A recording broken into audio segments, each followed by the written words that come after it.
Kind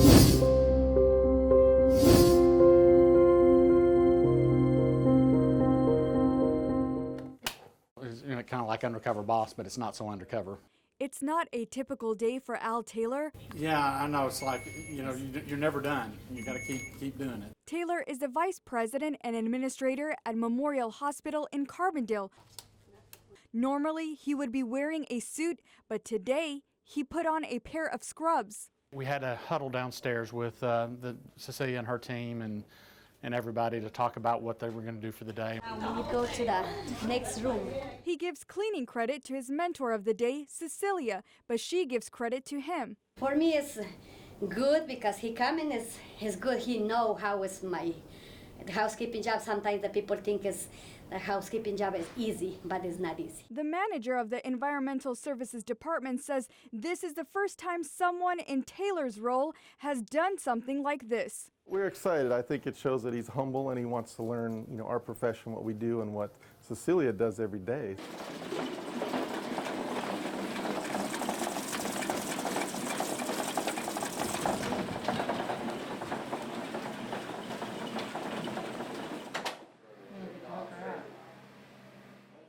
We make her start freaking out and put her in a straight jacket. Oh.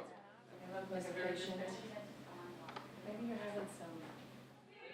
get it down. Ma'am, hold on, ma'am. Let's just get her relaxed. Let's get a tourniquet on her. Get her down. Hold her down. Hold on. We got to hold her. Right. Hold on. Hold on. So we can get a tourniquet on it. Get a tourniquet on it. Ma'am. Ma'am, can you...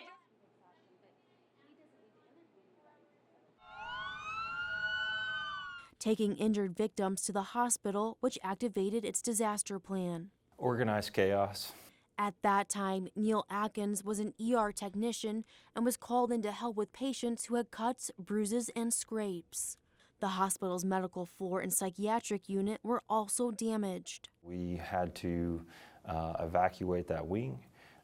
We had to transfer and/or discharge the patients to a different facility. But something that will stick in his mind, seeing his coworker find out a nurse they worked with was one of the 8 killed. Just watching the emotional feelings and struggle, and it was really difficult. This is just one area Heartland Regional Medical Center stores its blood packages. It's always important to have an available supply on hand for any facility. Lab Director Charity Stucker says although the hospital receives blood donations from the American Red Cross every 2 weeks, the demand is still high. So not only is there a need for donations in that area that are pulling across the nation, but also what's normally being donated in that area doesn't make its way back through as well. Stucker says this blood is crucial in helping save lives. Where we actually weigh out the chemicals. In Carbondale, SIU students are also helping the state with testing. It's a simple salt solution with a couple antibiotics and antifungals added into it. And then we add those into the tubes and then we ship those out. Big undertaking for just about 6 of us. And we're looking to add more volunteers. We're uncertain how we are going to officially go about that. We need to get it approved and we need to make sure everybody's safe. Both groups say they're dedicated to help eliminate the virus. In Austin, on a trip, we went on a motorcycle trip, spent the night, and it was so hot in that tent. In his Paducah home, Corbin Damron looks back at memories of his son, Austin. That's all he has left. There he is when he was little. Austin passed away in March from a heroin overdose. The heroin was laced with fentanyl, which is 50 to 100 times more powerful than morphine.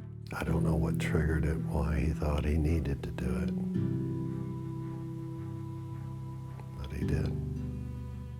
It was his decision to do that. But he certainly wouldn't have done it if he known that it was laced with fentanyl. Even more tragic. It was his birthday. He was 28 years old. We rushed to Western Methodist Hospital, and about an hour later he was pronounced dead.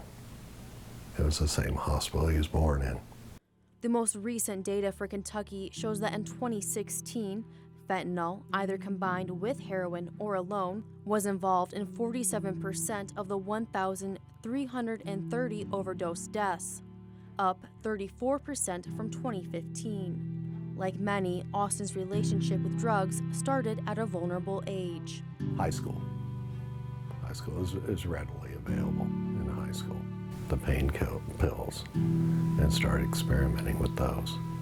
Gradually becoming more dependent on the drugs. And when he got here on Father's Day of last year, he actually had bruises in his neck from shooting up. And we talked about the dangers of it. It's Russian roulette. He goes, sometimes, Dad, I don't care, because the craving is that much. The life of a traumatic brain injury patient is often filled with confusion and memory problems. Give him a kiss. But things like a laugh and a smile can be rare experiences. Matthew, that's a good doggy, Matthew. Mike is a 28-year-old veteran who requires constant supervision. He had just joined the Cairo Police Department in 2010, a week before a drive home through an ice storm changed his life forever. He lost control of his car and hit a tree head on. Today, his therapists say he struggles with short-term memory and often forgets what is talked about in sessions. The one thing he does remember, though, are the visits from his four-legged friends. They're running around, just doing whatever that dog is still. They make you happy? Honestly, yeah. It's hard to appreciate how lucky you are to have safe drinking water till you've lived in a place that doesn't. Many children die because they don't have safe drinking water. They'll die of cholera and dysentery. In 1990, Tom Logan, founder of the Marion Medical Mission, moved from curative care to preventative care by building wells for safe drinking water. Over the past 5 years, Innocent Diaz has dedicated his life to helping build these wells in his home country of Tanzania. He's doing what he's doing because he wants to help his people. It's an extraordinary job. In 2012, Diaz was hit by a car while on his motorcycle, nearly taking his leg. But this didn't slow him down. His contract with MMM requires him to build 100 wells in a year. Last year, Diaz built 122. He built 122 wells in 2014 and 122 wells in 2013. In just those 3 years, those wells provided about 54,000 people with sustainable, safe drinking water. But in that time, Diaz had 3 surgeries, leaving him with a crippled walk and sometimes in severe pain. Logan reached out to his friend Dr. Richard Morgan, who had been part of MMM for some years now. Innocent is an absolutely key to the program. And not only do I want to keep the program going, I mean, he's a good guy, and he just needs to be fixed. I mean, he did this working for the mission, and we need to lend our support to, to keep it going.